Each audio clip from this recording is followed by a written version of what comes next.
Hello students, आज हम आपको construction of analytic function topic को पढ़ाएंगे, जिसमें आपको एक एनालिटिक फंक्शन को कंस्ट्रक्ट करना होगा, फाइंड आउट करना होगा, जिसका या तो रियल पार्ट गिवन होगा या फिर इमेजिनरी पार्ट गिवन होगा। दो में से कोई एक पार्ट गिवन होगा और आपको कंप्लीट एनालिटिक फंक्शन निकालना है। इसके लिए हम जिस मेथड का यूज़ करते हैं वो मेथड है मिलन्स थॉम्सन मेथड। आइए मिलन्स थॉम्सन मेथड को देखते हैं। Let F Z is equal to you plus I V is an analytic function whose real part is U and imaginary part is V. और हम सभी लोग जानते हैं कि F dash Z derivative of F Z की value होती है डेवर यू बाई डेवर एक्स प्लस आई डेवर वी बाई डेवर एक्स। ओके, हम लोग पहला केस लेते हैं कि जब रियल पार्ट गिवन हो। तो मान लीजिए कि एनालिटिक फंक्शन एफ जेड का आपको रियल पार्ट यू गिवन है, ठीक है। अब आप देखिए, अगर हमको पता है कि फंक्शन हमारा एनालिटिक है, तो एनालिटिक होगा तो कॉची रीमान इक्वेशंस सेटिस्फाई करेंगी। कॉची रीमान इक्वेशंस होती हैं डेवर यू बाई डेवर एक्स प्लस डेवर वी बाई डेवर वाई and डेवर u by डेवर y is equal to minus डेवर v by डेवर x। कॉची रीमान इक्वेशंस की हेल्प से हम f डैश जेड, जिसमें u और v दोनों के डेरिवेटिव इन्वॉल्व हैं, चूँकि हमको सिर्फ u रियल पार्ट u पता है, इसलिए हम इस डेरिवेटिव को u के टर्म में लिखेंगे, ठीक है। तो ये हो जाएगा डेवर u बाई डेवर x, और डेवर v बाई डेवर x की जगह पर हम सेकेंड CR इक्वेशन से लिखेंगे माइनस डेवर u बाई डेवर y। तो ये आ जाएगा f dash Z in term of u। अब इसमें कहीं भी v नहीं है, v हमने रिमूव कर दिया क्योंकि v हमको मालूम नहीं था, गिवन नहीं है, ठीक है। अब आप देखिए, हम लोग डेवर u बाई डेवर x को phi one x comma y consider कर लें, और डेवर यू बाई डेवर वाई को अगर हम लोग phi two x comma y मान लें, ठीक है। और उसके बाद हम x की जगह पे z सब्स्टिट्यूट कर देंगे और y की जगह पर 0 सब्स्टिट्यूट कर देंगे। तो ये आपका आ जाएगा फाई वन जेड कॉमा 0। इसी तरह से हम phi two x comma y में x की जगह पे z और y की जगह पर 0 सब्स्टिट्यूट कर देंगे, तो ये आ जाएगा फाई टू जेड कामा 0, ठीक है। अब हम फाई वन जेड कामा 0 और फाई टू डेवर u बाई डेवर x की जगह पे आ जाएगा फाई वन जेड कामा 0, जिसकी वैल्यू हम यहाँ रख देंगे, और डेवर u बाई डेवर y की जगह पे आ जाएगा फाई टू जेड कामा 0, जिसकी वैल्यू हम यहाँ रख देंगे। तो हमारा एफ डैश जेड ये हो जाएगा, ओके। और हम इसको इंटीग्रेट कर लेंगे तो एफ जेड की वैल्यू आ जाएगी plus constant of integration is c. इस तरह से हम इस फार्मूले का यूज़ करते हुए कंप्लीट फंक्शन एफ जेड को निकाल सकते हैं। इसी तरह से जब हमें इमेजिनरी पार्ट v गिवन हो, तब देखिए हम क्या करते हैं, कॉची रीमान इक्वेशंस का यूज़ करते हुए एफ डैश जेड का फार्मूला होता है, देखिए डेवर u बाई डेवर एक्स प्लस आई डेवर v बाई डेवर एक्स। अब हमें v गिवन है, u नहीं गिवन है, तो हम इससे u की वैल्यू को हटा देंगे, डेवर u बाई डेवर एक्स के टर्म को। तो कॉची रीमान इक्वेशन से डेवर u बाई डेवर एक्स की जगह पे हम लिख सकते हैं डेवर v बाई डेवर y। तो यहाँ पे इसकी जगह पे आ जाएगा डेवर v बाई डेवर y, तो f डैश जेड हो जाएगा ये, ठीक है। अब आप देख रहे हैं एफ डैश जेड की जो वैल्यू है उसमें v का टर्म इन्वॉल्व है, क्योंकि v हमें गिवन है, u का टर्म रिमूव कर दिया, ओके। अब हम फिर से फर्स्ट टर्म को phi one x comma y मान लें, डेवर v बाई डेवर y को, और डेवर v बाई डेवर x को phi two x comma y मान लें, ठीक है। x की जगह पर हम z सब्स्टिट्यूट कर देंगे और y की जगह पर 0 सब्स्टिट्यूट कर देंगे फाई वन और फाई टू में, तो आपको ये टर्म मिल जाएंगे, ठीक है। फाई वन जेड कामा 0 की वैल्यू यहाँ रख दीजिए डेवर v बाई डेवर y की जगह पे, और डेवर वी बाई डेवर एक्स की जगह पे हम phi two Z comma zero की वैल्यू सब्सटीट्यूट कर देंगे, तो आपको एफ डैश जेड का टर्म ये आ जाएगा। और इंटीग्रेट कर देंगे तो ये आपको फंक्शन एफ जेड की वैल्यू मिल जाएगी। यहाँ पर सी आपका इंटीग्रेटिंग कांस्टेंट है। क्वेश्चन देखिए, find the analytic function f Z is equal to you plus I v of which the real part is u is equal to a to the power x cos Y minus Y sign y. आपको analytic function f z निकालना है और उसका real part given है, ठीक है, means u is given. देखिए आप, हम सभी लोग जानते हैं एफ डैश जेड की वैल्यू होती है del you by del x plus i del v by del x. देखिए u गिवन है इसलिए हमें v हटाना है यहाँ से, तो हम कॉसी रीमान इक्वेशन से डेवर v बाई डेवर x को हटा देंगे। कॉसी रीमान इक्वेशन इसलिए अप्लाई कर सकते हैं क्योंकि फंक्शन हमारा एनालिटिक है। तो कॉसी रीमान इक्वेशन से del v by del x की वैल्यू है minus del u by del y, तो ये हमने यहाँ पर सब्सटीट्यूट कर दिया, तो एफ डैश जेड की ये वैल्यू आ गई in term of u। Okay, del u by del x को फाई वन मान लिया, del u by del y को फाई टू मान लेंगे। x की जगह पर z और y की जगह पर 0 सब्सटीट्यूट कर देंगे, तो ये आपका एफ डैश जेड आ जाएगा और इंटीग्रेट कर देंगे तो आपको फार्मूला मिल जाएगा, ठीक है। अब आप देखिए फार्मूले में आपको phi one Z comma zero evaluate करना है, तो देखिए phi one x comma y की वैल्यू कितनी है, del you by del x. तो u हमें पता है, ये इसको x के रिस्पेक्ट में पार्शली डिफरेंशिएट कर देंगे तो del you by del X मिल जाएगा। डिफरेंशिएट करेंगे तो ये देखिए प्रोडक्ट ऑफ टू फंक्शन है, तो फर्स्ट फंक्शन का differentiation into second function plus first function और सेकंड का डिफरेंशिएशन हो जाएगा कॉस वाई, और वाई साइन वाई कांस्टेंट है तो 0 हो जाएगा, तो ये आ गया। अब देखिए x की जगह पर z और y की जगह पर 0 सब्सटीट्यूट करेंगे तो ये हो जाएगा e to the power z cos 0 is 1 और 0 हो जाएगा ये, plus e to the power z और cos 0 1 हो जाएगा, तो ये आ गया e to the power z into z plus 1। ये phi one Z comma zero की वैल्यू आ गई, ठीक है। अब हम phi two Z comma zero निकालेंगे, इसके लिए देखिए phi two x comma y की वैल्यू है del you by del y. अब हम u फंक्शन को y के रिस्पेक्ट में डिफरेंशिएट करेंगे तो e to the power x constant होगा, ये डिफरेंशिएट हो जाएगा, तो डिफरेंशिएट होकर आएगा माइनस एक्स साइन वाई और y साइन y में प्रोडक्ट ऑफ टू फंक्शन लगा देंगे तो ये आपका आ जाएगा minus y cos Y minus sine y. अब x की जगह पर z और y की जगह पर 0 सब्सटीट्यूट करेंगे तो e to the power z sine 0 is 0, y 0 से मल्टीप्लाई करेंगे और ये भी 0 हो जाएगा, तो ये आपका term phi two Z comma 0 0 आ जाएगा, ठीक है।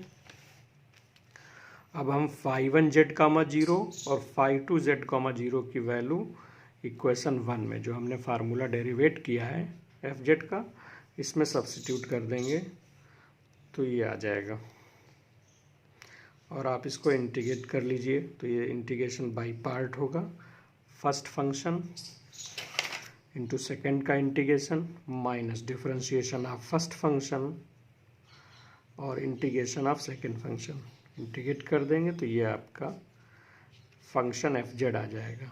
ओके, ये आपका कंप्लीट फंक्शन है एफ जेड जिसका रियल पार्ट हमें गिवन है। अगर आप चेक करना चाहते हैं कि हमारा आंसर सही निकला है तो आप इसको चेक कर सकते हैं इस तरह से, आप जेड की जगह पर X plus I Y substitute कर दीजिए, ये हो जाएगा X plus I Y E to the power X, और E to the power I Y को हम लोग लिख सकते हैं cos Y plus I sine Y plus C E to the power X, दोनों ब्रैकेट्स का मल्टीप्लाई कर देंगे तो एक्स कॉस वाई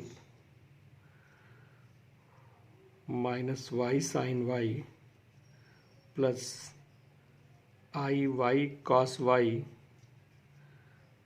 प्लस आई एक्स साइन वाई, और यहाँ से आप रियल पार्ट उठा लीजिए, तो इसका रियल पार्ट हो जाएगा e to the power x cos y minus y sin y, okay, और प्लस ये इमेजिनरी पार्ट हो जाएगा।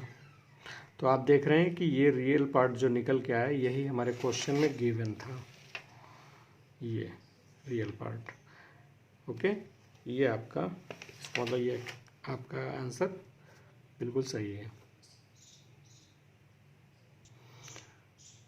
देखिए नेक्स्ट क्वेश्चन है, जिसमें ऐसा होता है कि कभी कभी हम लोगों को क्वेश्चन में एनालिटिक फंक्शन एफ जेड निकालना होता है और उसका रियल इमेजिनरी पार्ट ना देकर क्वेश्चन में रियल इमेजिनरी पार्ट का सम दिया रहता है या फिर रियल इमेजिनरी पार्ट का डिफरेंस दिया रहता है। मीन्स या तो u प्लस वी गिवन होगा क्वेश्चन में या फिर u माइनस वी गिवन होगा। ऐसे केस में आपको एफ जेड की वैल्यू निकालनी होती है, ठीक है।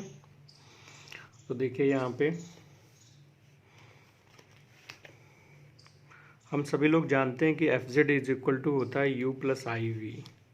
अगर हम i का मल्टीप्लाई कर दें तो ये हो जाएगा i F Z is equal to i u minus v. आप दोनों को ऐड कर देंगे तो ये हो जाएगा 1 plus I F Z is equal to, इन दोनों को ऐड करने पर रियल पार्ट आएगा u माइनस वी और इमेजिनरी पार्ट आएगा u plus we.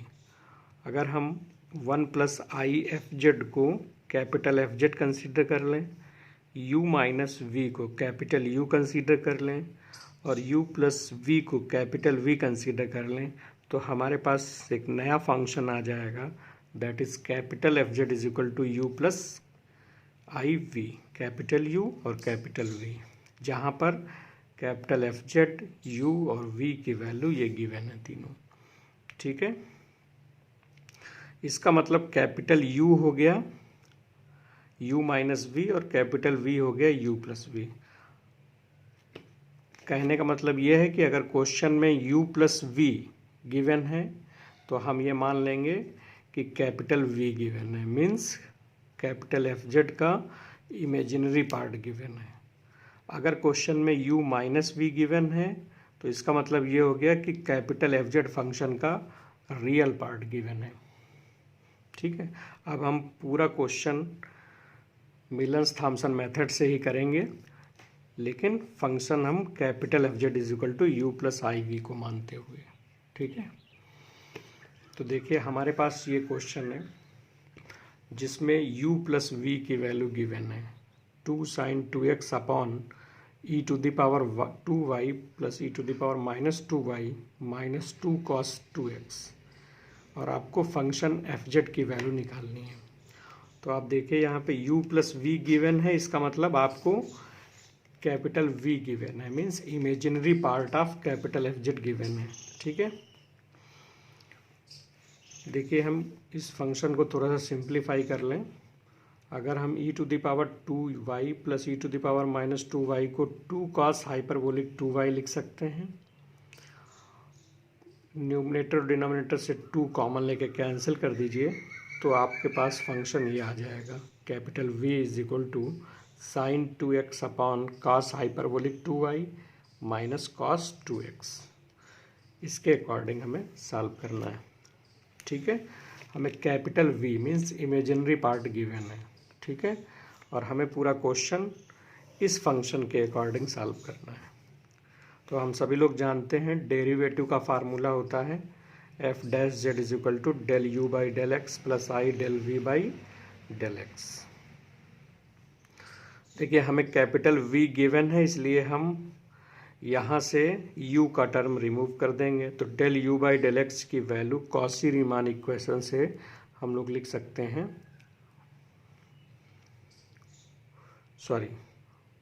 Del you by del x की वैल्यू कॉची रीमान इक्वेशन से रिमूव करेंगे तो del v by del y लिख देंगे, ओके, ये आ जाएगा। अब आप एफ डैश जेड की वैल्यू v के टर्म में है, u कहीं नहीं है, ठीक है, क्योंकि v हमें गिवन है।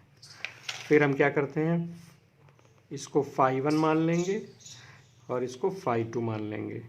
x की जगह पर z और y की जगह पर 0 सब्स्टिट्यूट कर देंगे, ठीक है, और इस लाइन को इंटीग्रेट कर देंगे तो ये हो जाएगा F Z is equal to integration of phi one Z comma zero plus I phi two Z comma zero D Z plus constant of integration C. ये आपका रिक्वायर्ड फार्मूला होगा।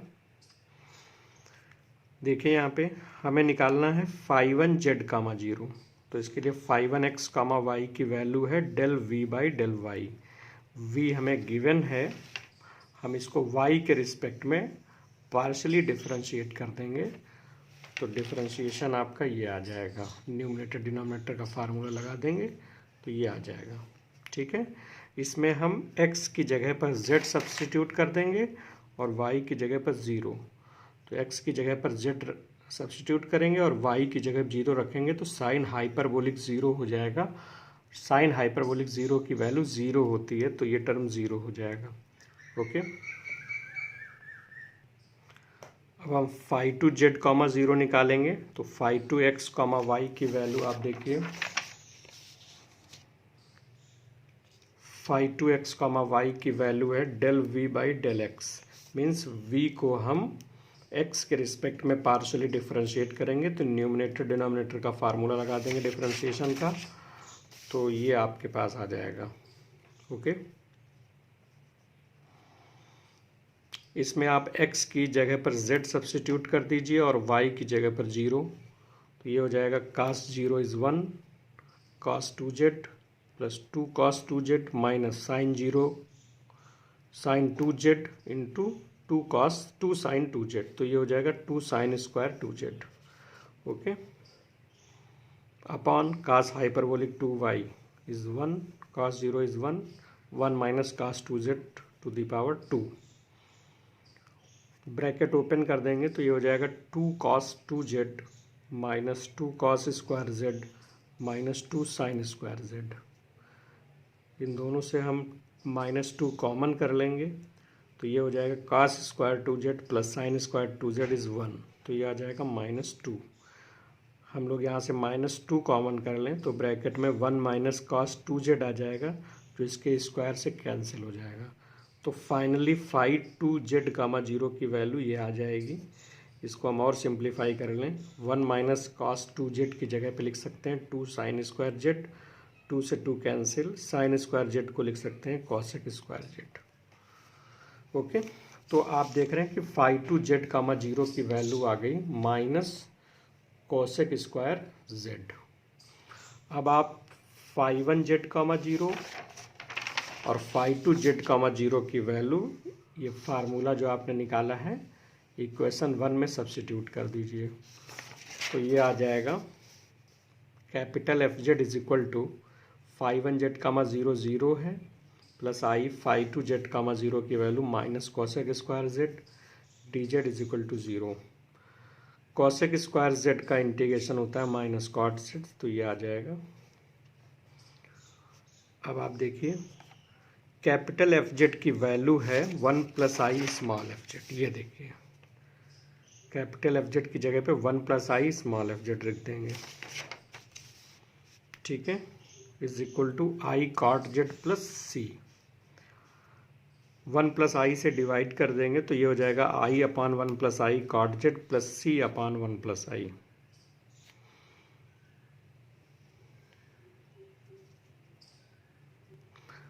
इसमें आई से न्यूमरेटर डिनोमिनेटर में multiply कर देंगे तो ये आ जाएगा cot Z plus C upon 1 plus आई को हम नया इंटीग्रेशन कांस्टेंट लिख सकते हैं क्योंकि ये आर्बिट्रेरी कांस्टेंट है, तो 1 प्लस आई इसमें मर्ज हो जाएगा, तो इसको हम लोग सी डैश कह देंगे।